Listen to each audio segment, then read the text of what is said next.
शिपणे शिमगा कोकणातला एक असा सण आहे जो कोकणातल्या प्रत्येक गावागावात अतिशय उत्साहात जल्लोषात साजरा केला जातो. शिमग्याच्या सणात आपल्या ग्रामदेवतेची रूपं पालखीत उतरवली जातात.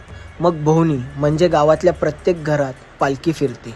सर्व ग्रामस्थ आपल्या घरात देवाचं अतिशय उत्साहात जोशात स्वागत करतात. सर्व भोवण्या झाल्या मग वेळ येते देवाच्या परतीची. पालखीत उतरवलेली रूपं ग्रामदेवतेच्या मंदिरात स्थापन केली जातात. त्याच क्षणाला शिपणे असं म्हणतात. तर चला पाहूया आमच्या दहिवली गावच्या त्रिमुखी आई वरदान मानाईचा शिपणोत्सव सोहळा. आलो देवा घेऊन मनी भोळा भावर, सेवा गोड माझी ही मानून या घे.